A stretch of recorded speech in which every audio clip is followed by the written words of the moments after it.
On va donc commencer nos travaux. Simplement, bon voilà, vous le savez, j'ai quitté la présidence de l'ANEB il y a quelque temps pour raison de santé.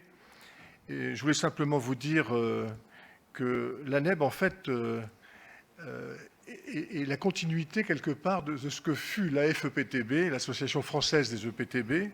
L'ANEB a été créée en 2017 et la fusion avec la FEPTB s'est faite en fait en 2019. Le maître mot, c'était l'ouverture. L'ouverture, ça veut dire qu'on accompagnait en fait la loi avec GEMAPI, par exemple, avec les compétences qui avaient évolué au niveau des coms de com, par exemple. Ça vient d'être dit à l'instant. Donc l'idée de valeur, c'était de se dire, oui, effectivement, une structure regroupant les EPTB, c'est bien, mais nous ouvrons nos portes et nos fenêtres et nous allons voir les collectivités, vous tous ici, les porteurs de sages, l'ensemble des acteurs de l'eau du territoire, même les parlementaires, tout le monde, pour pouvoir leur donner une structure d'accueil et faire en sorte qu'il y ait un lieu de rencontre dans laquelle on puisse s'apporter les uns aux autres, chacun son expérience, mais également faire remonter au niveau du pouvoir central nos préoccupations de territoire de manière à faire en sorte de faire avancer l'eau dans de bonnes conditions sur le territoire. Voilà. Donc, nous avons toujours ce souci de solidarité de territoire, solidarité de bassin. Je suis content qu'on commence à reparler de bassin versant. Il y a eu un moment, j'ai eu un peu peur. Depuis quelque temps, je ne sais pas, le mot bassin versant, ça semblait disparaître du vocabulaire. Et un peu partout d'ailleurs. Hein. Mais là, ça revient et j'en suis très heureux. Très heureux.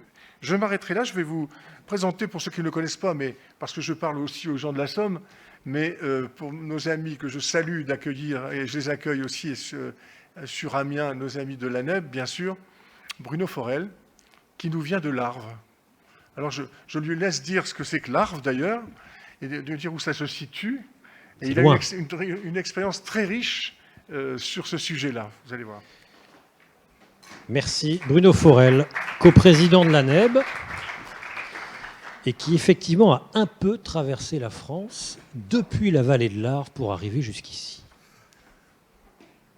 Bien, merci beaucoup de m'accueillir donc dans ce magnifique département de la Somme que j'ai traversé quelques fois, mais m'y arrêter un petit peu est un vrai plaisir.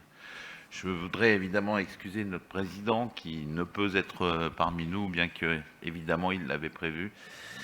Mais donc je vais avoir un petit propos introductif à sa place. Je vais d'abord remercier et saluer les personnalités qui nous accompagnent. Peut-être évidemment le président du département, le président de la métropole qui était là longtemps ce matin et qui est venu nous dire quelques mots. Monsieur Markovitch qui s'occupe des questions d'eau depuis longtemps et puis évidemment le président du comité de bassin que je salue. Alors oui, effectivement, pour pouvoir faire un congrès comme celui-là, il faut des gens pour nous accueillir. Donc je tiens à remercier notre hôte, Monsieur Langlais, et puis son directeur, Monsieur Mopti, et puis toutes les équipes de la MEVA qui ont fait un travail important pour que nous puissions commencer ce colloque et puis pouvoir travailler ensemble pendant une journée et demie, essayer de réfléchir à ces questions de l'eau. J'oubliais évidemment pas de remercier ceux qui nous aident à financer tout cela, le ministère de la Transition écologique, l'Agence de l'eau, Artois-Picardie, merci Monsieur le Président, la région des Hauts-de-France qui nous aide et le département de la Somme qui nous a aidés pour que tout ça puisse se dérouler dans de bonnes conditions. Et puis je vous remercie toutes et tous d'être là, parce que pour qu'on puisse discuter, il faut être un certain nombre, et donc votre présence est essentielle, évidemment. Tous les 2-3 ans, notre association, l'ANEB, s'efforce d'organiser un événement comme celui-là pour se soucier de questions en lien avec l'actualité de l'eau.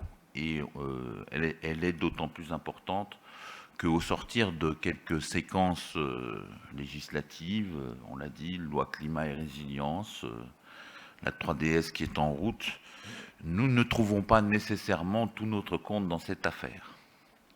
et qu'il est nécessaire que l'on continue à réfléchir et à alimenter peut-être la réflexion de ceux qui décident pour que les décisions nous permettent de mieux travailler.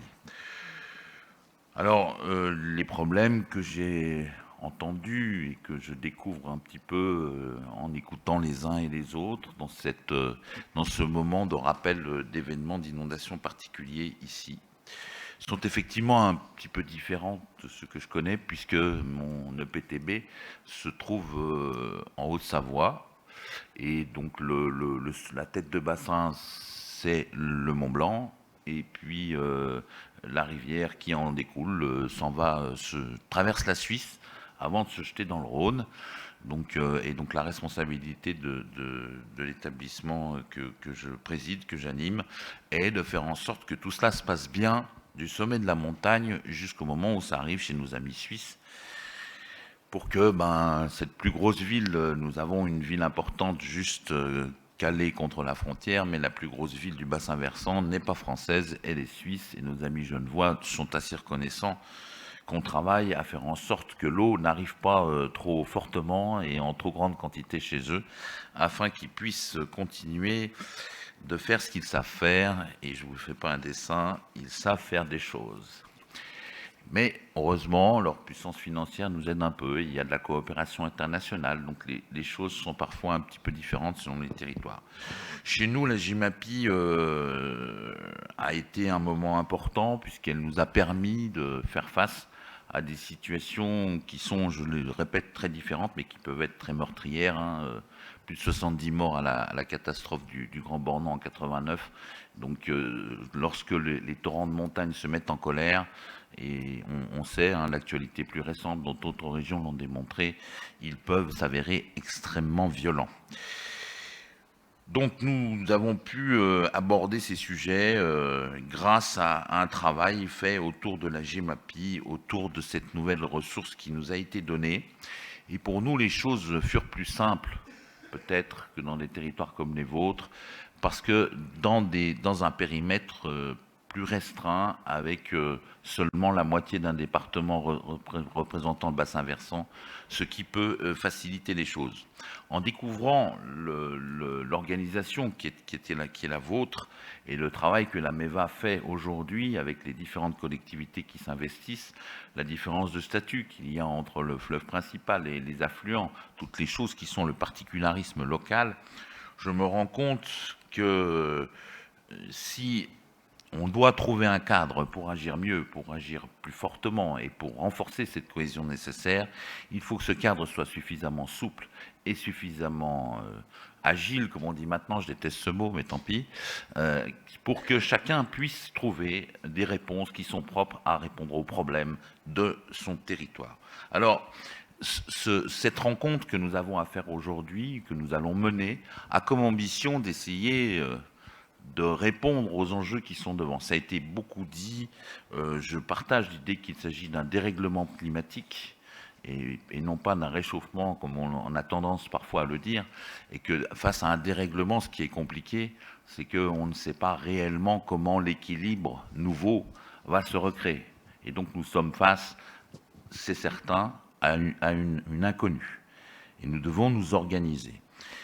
Je crois que personne ici ne remet en cause la gestion par bassin, que ce soit la gestion par grand bassin et par sous-bassin par suite. Je pense que tout le monde est convaincu que c'est efficace. Ça a été dit, la résilience, la capacité à répondre a été repris ici grâce à la création et à la mise ensemble de tout un bassin autour de sa rivière principale.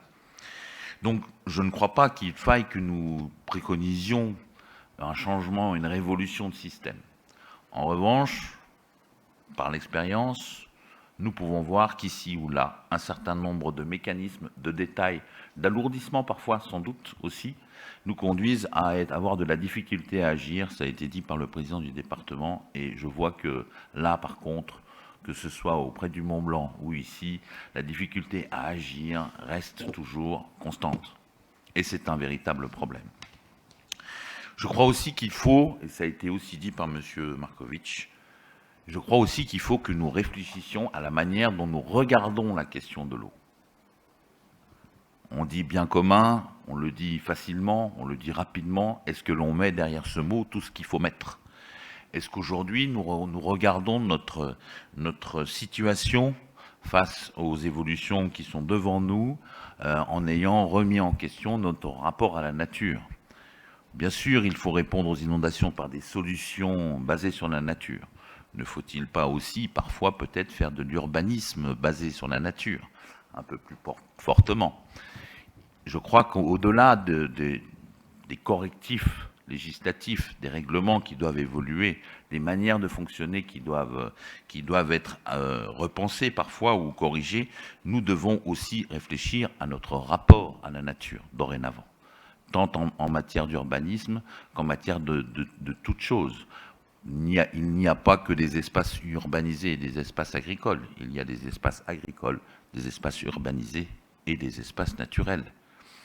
Et si l'agriculture nous est une activité absolument nécessaire, elle n'a pas tout à fait les mêmes fonctionnements que la nature.